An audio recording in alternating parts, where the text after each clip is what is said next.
엄마 돌아가시면 보험금 2억이지? 근데 그 돈 아빠가 갖게 하면 망해. 우리가 알아서 해야지. 믿기 힘드시겠지만 이건 어느 드라마 속 대사가 아니라 실제로 충북 제천에 있는 한 병원 복도에서 오간 대화입니다. 그리고 그 대화를 바로 옆에서 듣고 있던 사람이 있었습니다. 아내가 생사를 넘나드는 병상에 누워있는 동안 매일 병간호를 하며 병원을 지키던 75세의 남편 정혜성 씨였습니다. 그날도 정혜성 씨는 여느 때처럼 병실에서 아내의 손을 꼭 잡고 있었습니다. 여든을 앞둔 아내는 호흡기까지 착용한 채 겨우 버티고 있었고, 그는 밤잠도 제대로 못 자며 며칠째 병원 의자에서 쪽잠을 자고 있었죠. 그런데 막내딸 정희연이 다가와 말합니다. 아버지, 커피 한 잔 드시고 오세요. 엄마는 제가 옆에 있을게요. 고맙다는 말 한마디 남기고 병실을 나선 그는 병원 복도 끝에 있는 자판기 앞에 섰습니다. 커피를 내리던 순간 복도 모퉁이 너머에서 익숙한 목소리가 들려왔습니다. 야, 엄마 보험금 2억 나온다며? 목소리는 큰아들 정윤호, 47. 서울에서 광고대 행사를 운영하는 아들이었습니다. 그 뒤를 이은 딸 희연의 말은 더 충격적이었습니다. 근데 그거 아버지가 갖게 하면 안 돼. 솔직히 지금도 집값이랑 건물까지 치면 최소 10억은 넘잖아. 아버지 그 돈 갖고 뭐 하시겠어. 그냥 우리가 관리하는 게 맞지. 정혜성 씨는 그 말을 듣는 순간 손에 들고 있던 커피 캔을 떨어뜨렸습니다. 바닥에 철퍽 떨어진 소리보다 더 컸던 건 가슴 속 충격이었습니다. 숨이 막히고 다리에 힘이 풀려 벽에 기댄 채 주저앉을 수밖에 없었습니다. 그동안 믿고 살아온 자식들이 죽어가는 엄마를 두고 재산 계산부터 하고 있는 그 상황이 차라리 꿈이었으면 했죠. 그날 밤 그는 잠 한숨 못 자고 앉아 있었습니다. 아내의 손을 꼭 붙잡은 채 눈앞에서 오가는 간호사와 수액줄, 산소포화도 수치보다 머릿속에서 맴도는 자식들의 대화가 더 생생했습니다. 아빠도 오래 못 사실 텐데 미리 준비해야지. 그 한마디가 계속 떠올랐습니다. 내가 지금까지 뭘 위해 살아온 건가? 내 인생이 이 아이들에게 그렇게 계산기처럼 보였던 걸까? 가슴이 먹먹했고 동시에 한 가지 생각이 또렷하게 떠올랐습니다. 이 아이들한테는 아무것도 남기면 안 되겠구나. 오늘 영상은 바로 그 순간부터 시작된 이야기입니다. 충격과 배신, 그리고 결단. 평생 자식들을 위해 살아온 한 아버지가 모든 재산을 정리하고 조용히 사라져버린 실화 기반 인생 이야기입니다.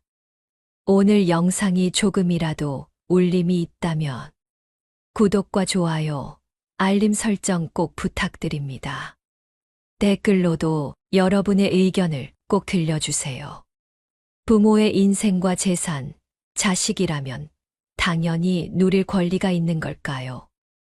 아니면 진심과 책임이 먼저여야 하는 걸까요?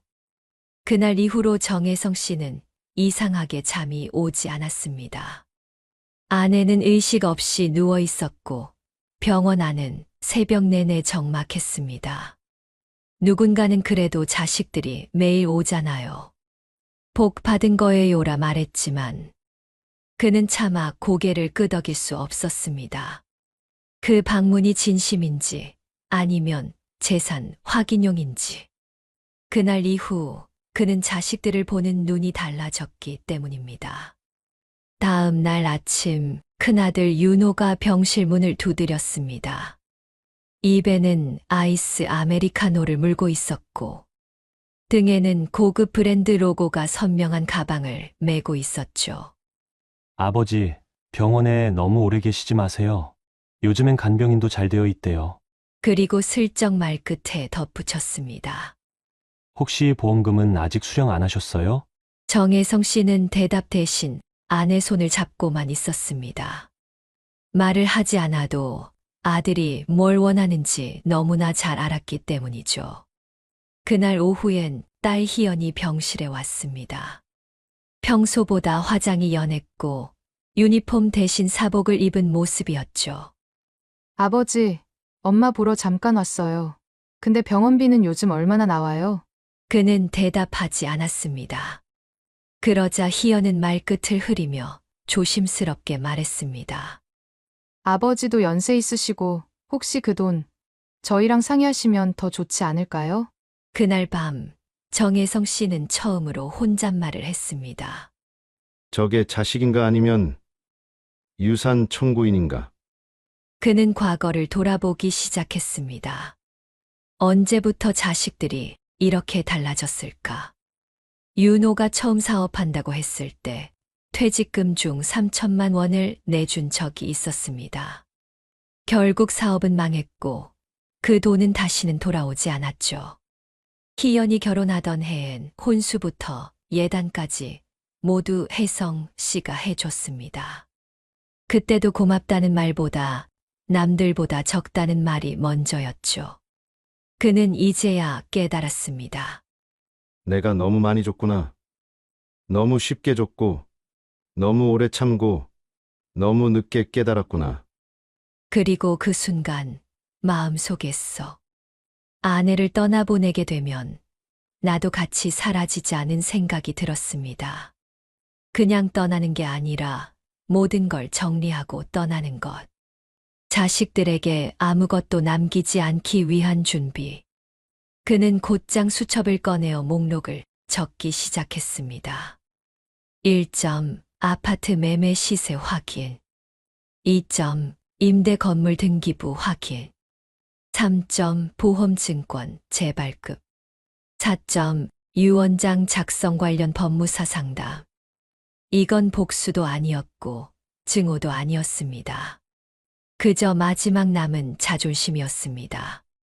정혜성 씨는 그날부터 더 이상 자식들에게 속내를 내비치지 않았습니다. 입은 다물고 눈은 뜬 채로 그들을 지켜보기만 했습니다. 며칠 뒤 아내의 상태는 급격히 나빠졌습니다. 의식은 미약했고 산소 마스크를 벗으면 바로 호흡이 가빠졌죠. 의사는 조심스럽게 말했습니다. 가족분들께 연락해 두시는 게 좋겠습니다. 오늘이 고비일 수 있어요. 그날 저녁 병실엔 정혜성 씨 혼자였습니다. 자식들에게 연락하지 않은 이유는 단순했습니다. 와도 소용없을 거라는 확신 때문이었죠. 그저 의무감으로 고개만 숙이고 사진만 몇 장 찍고 갈 거라는 걸 그는 누구보다 잘 알고 있었습니다. 그 밤 아내는 희미하게 눈을 떴습니다. 그리고 기적처럼 한마디를 꺼냈습니다. 여보, 그 목소리에 정혜성 씨는 고개를 번쩍 들었습니다. 나 미안해요. 아이들 그렇게 만든 게 우리였나 봐요. 무슨 소리야, 여보? 당신은 아무 잘못 없어. 아니에요. 난 너무 참고 살았어요. 아이들이 고마움을 배울 기회를 우리가 다 막았던 것 같아요. 그 말을 들은 순간 정혜성 씨는 처음으로 병실에서 울었습니다. 아내가 마지막으로 남긴 말은 단 한 문장이었습니다. 여보, 이제 당신 마음대로 살아도 돼요. 그로부터 이틀 뒤 아내는 세상을 떠났습니다. 정혜성 씨는 조촐한 가족장을 치렀고 윤호와 희연은 장례식 내내 보험과 상속 이야기를 피해 가지 않으려 애썼습니다. 하지만 아버지의 눈엔 그 가식이 너무도 선명히 보였죠. 장례가 끝나자마자 윤호는 말했습니다. 아버지, 엄마 보험금은 제 통장으로 받으면 정리가 더 빠를 거예요. 회사도 있고 하니까. 법적으로도 문제 없고요. 희연도 거들었습니다. 집이랑 건물은 나중에 상속세 정산 생각해서 미리 처리하시는 게 좋아요. 그건 제가 아는 세무사분이 잘 아는데 정혜성 씨는 대답 대신 자리에서 일어섰습니다. 그 길로 그는 동네 법무사 사무실을 찾아갑니다. 문을 열자마자 직원이 반갑게 인사했죠. 오랜만에 오셨네요. 정 선생님, 어떤 일로? 그는 단호하게 말했습니다. 유언장을 쓰려고요. 그리고 제 재산 전체를 새로 정리하고 싶습니다. 상담은 2시간 가까이 이어졌습니다. 정혜성 씨는 자신의 자산 목록을 꼼꼼히 정리한 수첩을 꺼냈고, 법무사는 조용히 수첩을 넘기며 말했습니다. 이렇게 정리 잘 된 분은 처음입니다. 혹시 상속인 배제도 고려하시는 건가요? 그는 잠시 생각하다가 고개를 끄덕였습니다. 아이들에게는 최소한의 법적 몫만 남기고 나머지는 제가 직접 정한 대로 흘러가게 하고 싶어요. 그가 지정한 수령이는 경기도 용인에 있는 독거노인 쉼터를 운영하는 복지단체였습니다. 그곳은 과거 아내가 몇 번이나 자원봉사를 다녔던 곳이었죠. 그날 밤 정혜성 씨는 혼잣말을 했습니다. 이제 남은 삶은 나를 위해 그리고 진짜 필요한 사람들을 위해 쓰자. 유언장을 작성한 다음 날 정혜성 씨는 바로 실행에 들어갔습니다. 먼저 자신이 살던 32평짜리 아파트를 매물로 내놓았습니다. 이 집은 아내와 함께 27년을 살아온 공간이었고, 결혼식 후 첫 아이를 안고 돌아온 날도, 손주가 놀러 오던 날도 모두 이 집에서 시작됐죠. 하지만 이제는 추억보다 상처가 더 많은 공간이 되어버렸습니다. 시세보다 1,000만 원 싸게 내놓겠습니다. 빨리 정리하고 싶어요. 부동산 중개인은 놀란 듯 물었습니다. 혹시 급한 사정이라도 있으세요? 정혜성 씨는 고개를 저으며 말했습니다.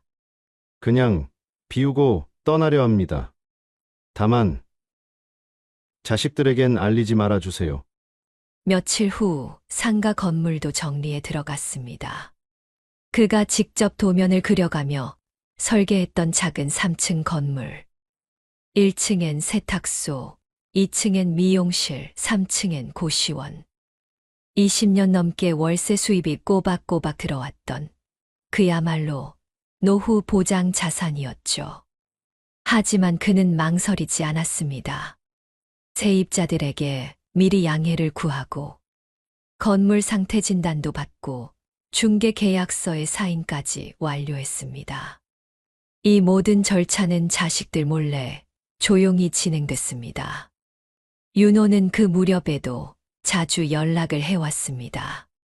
아버지, 집은 그대로 두시는 거죠? 요즘 부동산 시세가 올라서요. 희연은 문자로 이렇게 보냈습니다.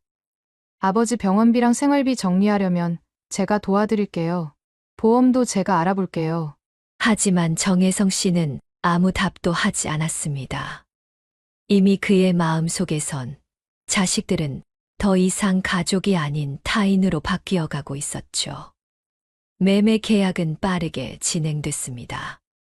집은 한 달 안에 새 주인을 찾았고, 건물 역시 서울로 이사 오려는 중년 부부가 계약서를 쓰기로 결정했습니다. 정혜성 씨는 잔금 날짜까지 꼼꼼히 체크하며 통장에 들어올 금액을 마지막으로 확인했습니다. 총 자산 약 15억 6천만 원. 이중 상속 유류분으로 자식들에게 남겨야 할 법적 최소액은 약 4억 원. 그는 그 금액을 법무사에게 맡긴 뒤 나머지 11억을 복지단체로 기부하는 절차에 착수합니다. 그는 유언장 말미에 이렇게 적었습니다. 이 돈은 내가 평생을 일하고 참아내고 지켜낸 결과입니다. 하지만 내 자식들은 이 돈의 무게를 이해하지 못합니다.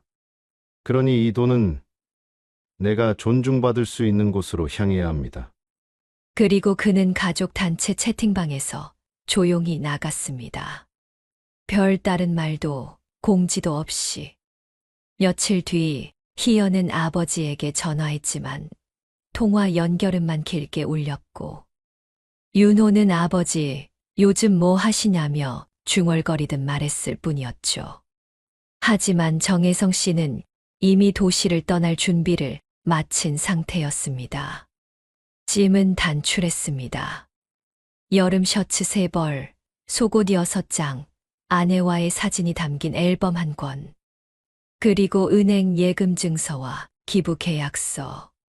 그는 자신이 쌓아온 모든 것과 자신을 오해하고 무시한 사람들 사이에 선을 그었습니다. 계약 잔금이 모두 정리된 날, 정혜성 씨는 새벽 첫 버스에 몸을 실었습니다. 도착지는 경남 남해의 조용한 바닷가 마을.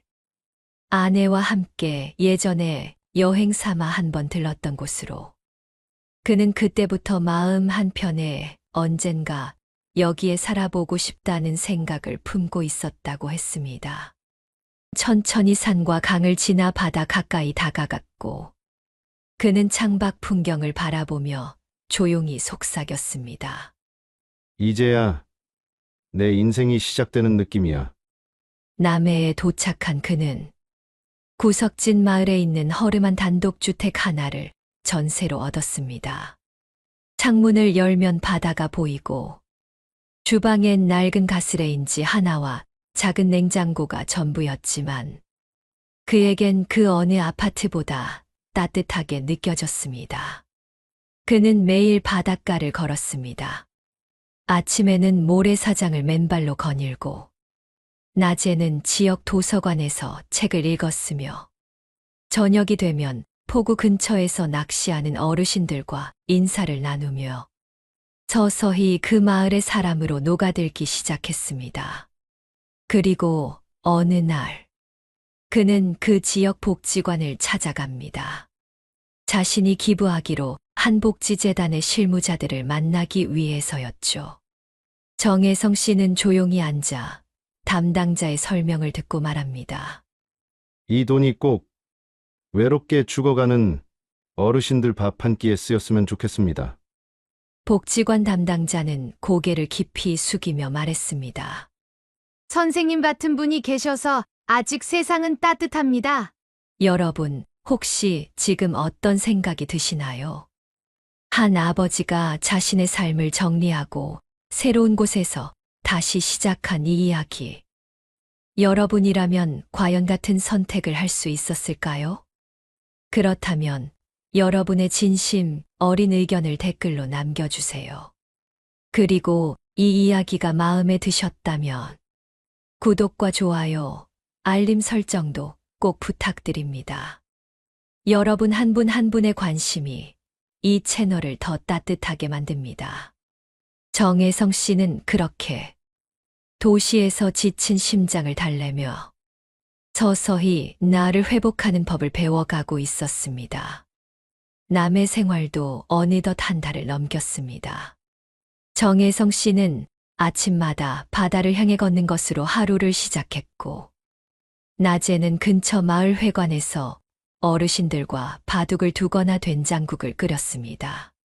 예전엔 하루하루가 버티는 시간이었는데, 지금은 살아있는 느낌이 든다고 그는 수첩에 적었습니다. 그 마을에선 서울에서 온 조용한 할아버지로 통했지만 사람들은 금세 그에게 마음을 열었습니다. 작은 텃밭에서 얻은 고구마를 나눠주기도 하고 바다에 빠진 고무신을 건져줬다고 생선 한 마리를 얻은 적도 있었죠. 그런 소소한 순간들에서 정혜성 씨는 비로소 사람 사이의 온기란 이런 것이었구나를 실감했습니다. 그러던 중 우연히 마을 슈퍼에 들른 날, 편의점 주인이 수줍게 건넨 말이 있었습니다. 혹시 서울에서 아드님이나 따님 오셨나요? 며칠 전에 누가 이 근처에서 어르신 사진을 물어보던데. 정혜성 씨는 순간 멈칫했습니다. 예상은 했지만 그리 빨리 찾아낼 줄은 몰랐습니다. 아마 집과 건물이 팔렸다는 사실을 뒤늦게 안 자식들이 등기부등본을 추적해 뒤늦게 그의 행방을 쫓고 있었던 것이겠죠. 그날 저녁 휴대폰 전원을 켜보니 부재중 전화 17통, 문자 9건. 그중 가장 최근에 남겨진 건 딸 희연의 메시지였습니다. 아버지, 어디 계세요? 저희가 잘못했어요. 이제라도 얼굴 뵙고 말씀드리고 싶어요. 하지만 정혜성 씨는 아무 답도 하지 않았습니다.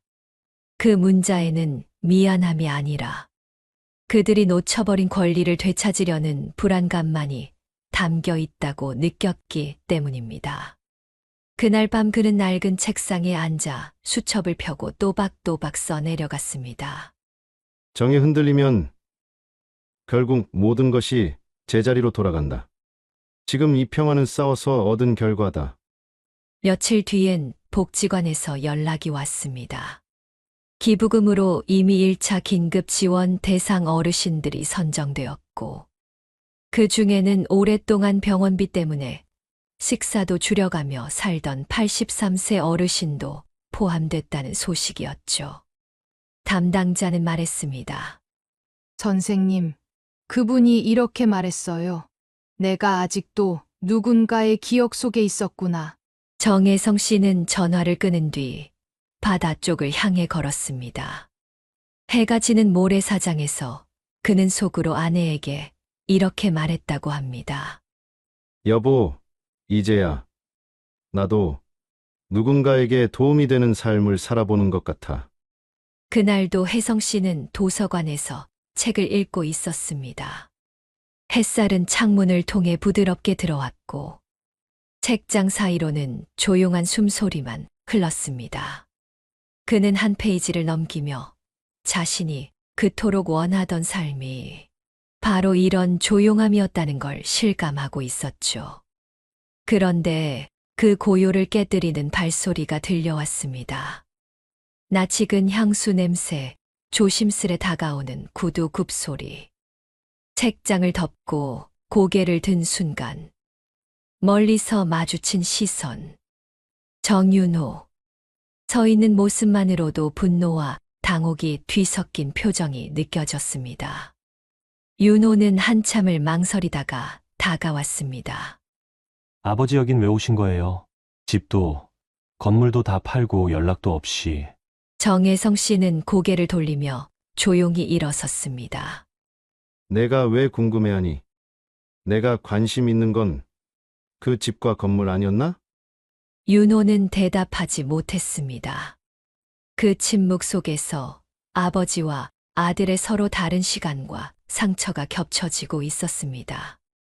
그때 도서관 바깥에서 또 다른 목소리가 들렸습니다.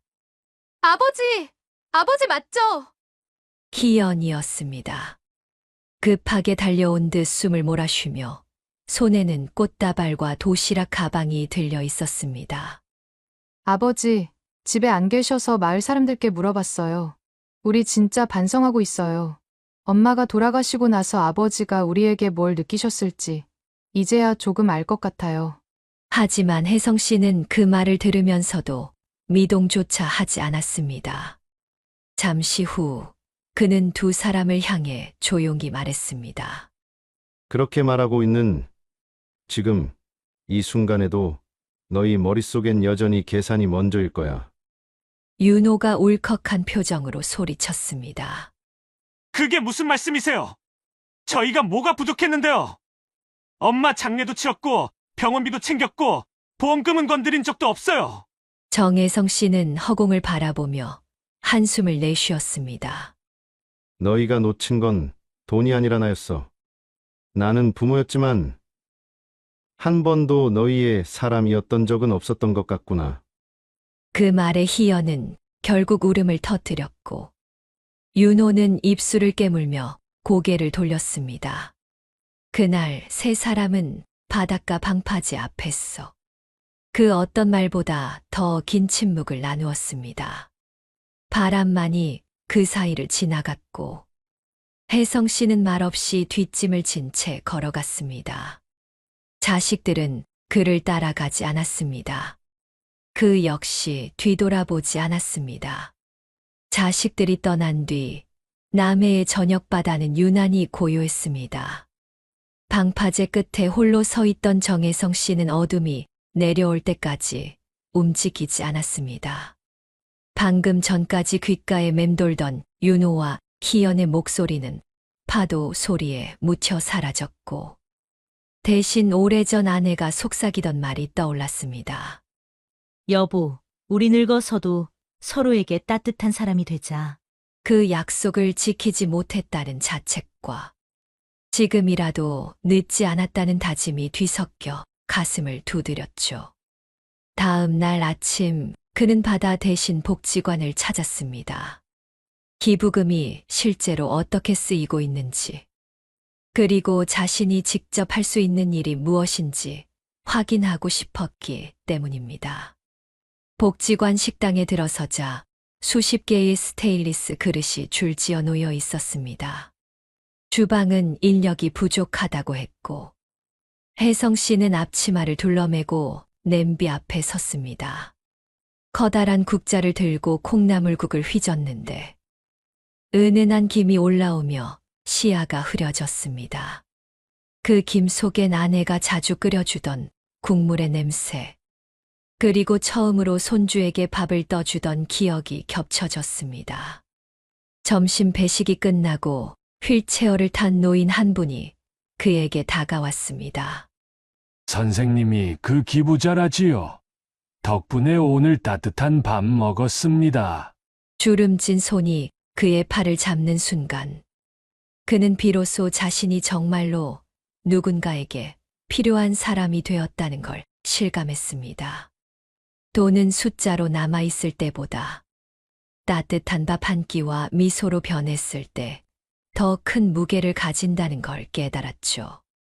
그날 오후 복지관 사회복지사 김소진 씨가 그를 찾아왔습니다. 소진 씨는 서류 봉투를 내밀며 고맙다는 인사를 전했습니다. 선생님 기부금으로 응급수술비가 마련된 노인이 계세요. 다음 주면 재활치료를 시작하신대요. 혜성 씨는 봉투를 받지 않고 고개를 저었습니다. 나한텐 보고서보다 그분의 웃는 얼굴이 더 큰 증거예요. 혹시 괜찮으시다면 직접 뵙고 인사드려도 될까요? 소진 씨는 잠시 놀란 듯 하다가 환하게 웃었습니다. 물론이죠. 그분도 분명 힘이 날 거예요. 며칠 뒤 혜성 씨는 재활병동으로 찾아갔습니다. 침대에 누워있던 83세 박정환 어르신은 서툰 손짓으로 그를 맞았습니다. 내가 아직 살아있을 줄은 몰랐어. 당신 덕분이요. 그 말을 들은 순간 혜성 씨는 손을 내밀어 어르신의 굳은 손을 감싸 쥐었습니다. 아내를 떠나보내며 느꼈던 상실감이 다른 누군가의 회복으로 채워지는 기이한 순환을 체험한 순간이었습니다. 병원에서 나오는 길 휴대폰이 진동했습니다. 희연에게서 다시 온 메시지였습니다. 아버지, 단 한 번만 만나주세요. 돈 때문이 아니라 정말 마음을 전하고 싶어요. 혜성 씨는 화면을 바라보다가 휴대폰을 주머니에 넣었습니다. 답장은 하지 않았지만 마음속 어딘가에 잔잔한 파문이 일렁였습니다. 이제 그는 자식들을 완전히 미워하는 것도 완전히 용서하는 것도 아닌 그 중간 어딘가에 자리하고 있었습니다. 다만 분명한 건 어떤 선택을 하든 내 삶의 방향은 내가 정한다는 확신이었죠. 그날 밤 그는 바다 앞에 캠핑 의자를 펼쳐놓고 앉았습니다. 별이 쏟아질 듯한 하늘 아래 아내의 사진을 꺼내어 조용히 속삭였습니다. 당신이 말한 대로 나 이제 내 마음대로 살고 있어. 그리고 생각보다 괜찮아. 멀리서 파도 소리가 낮게 응답했습니다. 새로운 물결이 밀려오는 소리였습니다. 그날 이후 정혜성 씨는 자식들과 다시 연락하지 않았습니다. 메시지 창은 닫혀 있었고 통화 기록은 일부러 지웠습니다. 그러나 감정은 지운다고 없어지는 게 아니었습니다. 그는 복지관에서 돌아오는 길마다 자신도 모르게 마을 입구로 이어지는 도로를 흘끗흘끗 바라보곤 했죠. 어느 날 우체통에 편지 한 통이 들어 있었습니다. 익숙한 필체, 투박한 문장. 봉투에는 아무 주소도 적혀 있지 않았지만 그는 단박에 딸 희연이 보낸 편지라는 걸 알 수 있었습니다. 아버지, 어릴 때 제가 그랬던 거 기억나세요? 학교 끝나면 꼭 계단 밑에서 기다리시던 거요. 전 그게 너무 창피했는데. 지금은 그게 아버지 사랑이었다는 걸 너무 늦게 알았어요. 엄마한테 미안하다고 말하신 그날. 아버지도 정말 외로우셨을 것 같아요. 정혜성 씨는 편지를 다 읽고 천천히 접었습니다. 눈물은 흐르지 않았습니다. 그 대신 마음 한켠이 오래도록 아프다가 잠시 후 따뜻해졌습니다. 그는 편지를 작은 나무함에 넣어 아내의 유품 옆에 조심히 놓았습니다. 용서는 아니었지만 작은 응답은 되길 바랐기 때문이었습니다. 며칠 뒤 복지관에서는 경로잔치가 열렸습니다. 마을 어르신들과 자원봉사자들이 모두 모였고 정혜성 씨는 배식 봉사를 자처했습니다. 그날 예상치 못한 사람이 찾아왔습니다. 사회복지사 김소진 씨의 부모님이었죠.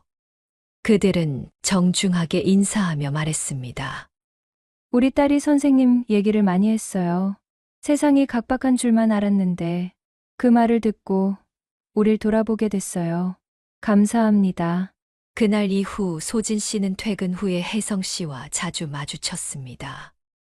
두 사람은 책 얘기, 세상 얘기, 인생 얘기를 나누며 서로를 알아가기 시작했습니다. 소진 씨는 말했습니다.